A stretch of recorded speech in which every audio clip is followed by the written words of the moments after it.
पाकिस्तान के पैरों के नीचे से जमीन पहले ही खिसक चुकी थी। अब लगता है उसके हलक से पानी भी सूखने वाला है। हम तो ऐलान कर चुके हैं कि जो हमारे पानी पे हाथ डालेगा हम वो हाथ ही काट देंगे।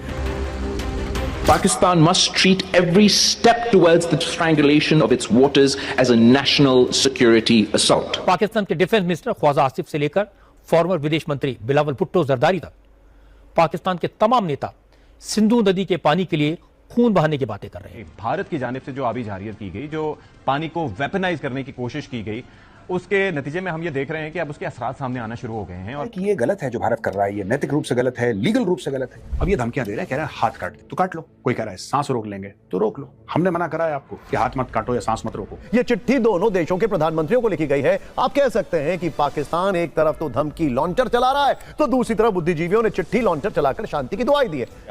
आइंदा आने वाले दिनों के अंदर भारत और पाकिस्तान की न्यूक्लियर जंग भी का भी खतरा है।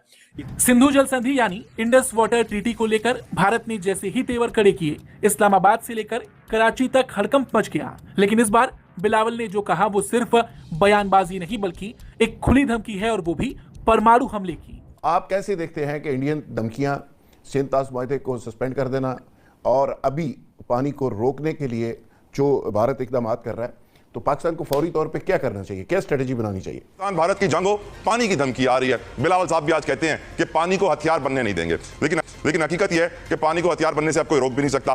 पहली खबर में उसका सिंधु वाला दर्द है, जिसे लेकर पाकिस्तान में मंत्री से नेता तक बुरी तरह बौखलाए हुए हैं। भारत के लिए धमकियों की डिलीवरी कर रहे हैं। इंडस वाटर ट्रीटी के हवाले से बड़ी बातें की गई हैं। वहाँ पे ये फैसला किया गया है कि क्या आइंदा आने वाले दिनों के अंदर भारत और पाकिस्तान की न्यूक्लियर जंग भी का भी खतरा है।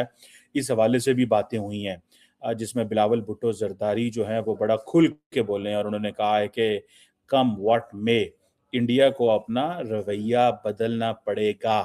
अगर इंडिया ने अपना रवैया ना बदला, ये अंदाज ना बदला, तो हमें फिर जारी बात है वो एक्शन लेना पड़ेगा जो इंडिया शायद सोचता भी ना हो। और इसको इस वक्त डिस्कस किया जा रहा है बहुत सारे वेस्टर्न कैपिटल्स के अंदर कि पाकिस्तान इतना सख्त रवैया क्यों इख्तियार कर रहा है और क्यों समझता है पाकिस्तान के इवन न्यूक्लियर ऑप्शन भी जो है वो अंडरमाइन नहीं किया जा सकता। इस पे मैं आपको बता सकता हूँ कि एटलीस्ट जो लीडरशिप है जिसे कहते हैं ना, वो एटलीस्ट ये समझती है। मैं कम से कम इस चीज़ से भी आई बिलीव इन दिस कि बिलावल भुट्टो जरदारी ने कल जो बातें की हैं, ठीक है, वो उन्होंने सख्त बातें की हैं और I think there is a message for the Indian leadership in this. Indian leadership के लिए ज़रूर एक मैसेज है इसके अंदर। हिना रबानी खर भी बड़ा सख्त बोली हैं वहाँ पे और उन्होंने भी इस चीज़ को कहा है कि भाई इंडिया को at least we can not allow कि इंडिया अपनी मर्जी से चीज़ें करे। इंडिया को ये अलाउ नहीं किया जाएगा कि वो इंडस वाटर ट्रीटी को हेल्ड इन अबेंस कर ले। मैं आता हूँ उन चीज़ों के ऊपर जिनके ऊपर जो है वो लंबी चौड़ी वहाँ पे बात हुई है, ख़ास तौर पे बिलावल भुट्टो जरदारी की, क्योंकि रेफरेंस बहुत आ रहा है।